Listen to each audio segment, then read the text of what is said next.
quarta, 23 de julho. Moscas, gado e úlceras. Verso para memorizar. E assim Faraó, de coração endurecido, não deixou ir os filhos de Israel, como o Senhor tinha dito a Moisés. Êxodo 9, 35. Ouça Êxodo 8, 20 a 32. O Senhor disse a Moisés: Levante-se de manhã cedo e apresente-se a Faraó. Eis que ele sairá às águas. Diga-lhe: Assim diz o Senhor: Deixe o meu povo ir, para que me adore. Se você não deixar o meu povo ir, eis que eu enviarei enxames de moscas sobre você, sobre os seus oficiais, sobre o seu povo e nas suas casas. As casas dos egípcios se encherão destes enxames, e também a terra em que eles estiverem. Naquele dia, separarei a terra de Gósen, onde mora o meu povo, para que nela não haja enxames de moscas, e você saiba que eu sou o Senhor no meio desta terra. Farei distinção entre o meu povo e o seu povo. Amanhã se dará este sinal. Assim fez o Senhor, e vieram grandes enxames de moscas à casa de Faraó, às casas dos seus oficiais e sobre toda a terra do Egito. E a terra ficou arruinada com estes enxames. Faraó chamou a Moisés e Arão e disse: Vão e ofereçam sacrifícios ao seu Deus, mas sem sair desta terra. Moisés respondeu: Não convém que façamos assim, porque ofereceríamos ao Senhor, nosso Deus, sacrifícios que são abomináveis aos egípcios. Se oferecermos tais sacrifícios diante dos seus olhos, não é verdade que eles nos apedrejarão? Temos de ir caminho de 3 dias ao deserto e ofereceremos sacrifícios ao Senhor nosso Deus, como eles nos disser. Então o Faraó disse: Eu os deixarei ir, para que ofereçam sacrifícios ao Senhor, seu Deus, no deserto. Só que vocês não devem ir muito longe, e orem também por mim. Moisés respondeu: Eis que saio da sua presença e orarei ao Senhor. Amanhã, estes enxames de moscas se afastarão de Faraó, dos seus oficiais e do seu povo. Só que Faraó não deve me enganar outra vez, não deixando o povo ir para que ofereça sacrifícios ao Senhor. Então, Moisés saiu da presença de Faraó e orou ao Senhor. E o Senhor fez conforme a palavra de Moisés, e os enxames de mosca se afastaram de Faraó, dos seus oficiais e do seu povo, não ficou uma só mosca. Mas ainda desta vez, Faraó endureceu o coração e não deixou o povo ir. Êxodo 9, 1 a 12. O Senhor disse a Moisés: Apresente-se a Faraó e diga-lhe: Assim diz o Senhor, o Deus dos Hebreus: Deixe o meu povo ir para que me adore. Porque se você se recusar a deixá-los ir e ainda por força quiser detê-los, eis que a mão do Senhor trará uma terrível peste sobre o seu rebanho, que está no campo, sobre os cavalos, sobre os jumentos, sobre os camelos, sobre o gado e sobre as ovelhas. E o Senhor fará distinção entre os rebanhos de Israel e o rebanho do Egito, para que nada morra de tudo o que pertence aos filhos de Israel. O Senhor designou certo tempo, dizendo: Amanhã o Senhor fará isso na terra. E o Senhor o fez no dia seguinte, e todo o rebanho dos egípcios morreu.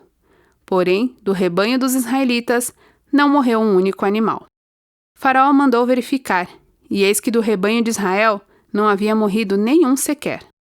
Mas o coração de Faraó se endureceu, e ele não deixou o povo ir. Então o Senhor disse a Moisés e Arão: Peguem mãos cheias de cinza de um forno, e que Moisés atire essa cinza para o ar diante de Faraó. Ela se transformará em pó fino sobre toda a terra do Egito, e em tumores que se arrebentem em úlceras nas pessoas e nos animais, por toda a terra do Egito. Eles pegaram cinza de um forno e se apresentaram a Faraó.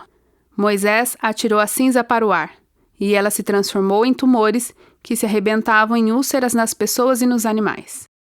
Os magos não puderam permanecer diante de Moisés, por causa dos tumores, porque havia tumores nos magos e em todos os egípcios.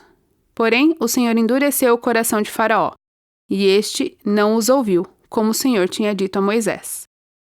Pergunta 4. Mesmo conhecendo grandes manifestações do poder e da glória de Deus, os seres humanos ainda têm a liberdade de rejeitá-lo? A deusa egípcia Uatchit era considerada a deusa das moscas e a senhora dos pântanos e brejos. O deus Khepri, associado ao sol nascente, à criação e ao renascimento, era representado com uma cabeça de escaravelho, besouro. Esses deuses foram derrotados pelo Senhor. Enquanto os egípcios sofriam, os hebreus eram protegidos. Nenhuma outra praga os afetou. Tudo isso foi uma tentativa de Deus de mostrar ao faraó a grande verdade de que ele é o Senhor no meio da terra. Assim, o faraó começou a barganhar. A pressão aumentou. Ele se dispôs a permitir que Israel adorasse a Deus e sacrificasse a ele, mas apenas no Egito. Essas condições não podiam ser atendidas porque os egípcios adoravam alguns animais, e sacrificá-los provocaria a ira deles contra os hebreus. Além disso, esse não era o plano de Deus para Israel. A próxima praga atingiu o gado. Hathor, a deusa egípcia do amor e da proteção, era retratada com uma cabeça de vaca. O deus touro Apis também era muito popular e estimado no Egito. Na quinta praga, outras importantes divindades foram derrotadas quando o gado dos egípcios morreu.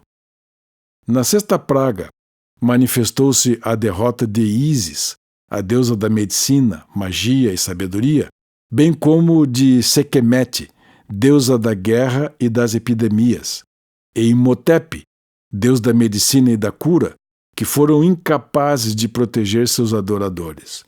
Ironicamente, os magos e feiticeiros ficaram tão aflitos que não podiam comparecer diante do faraó, mostrando que eram impotentes contra o Criador do céu e da terra.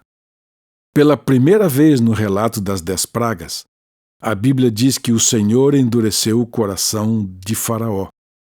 Por mais difícil que essa frase pareça, quando entendida no contexto, revela que o Senhor nos permite colher as consequências de nossa própria rejeição persistente a Ele. O problema do Faraó não era intelectual, mas espiritual. Diante de evidências suficientes, ele fez a escolha errada. Como proteger nosso coração do orgulho de modo que não resistamos aos apelos de Deus?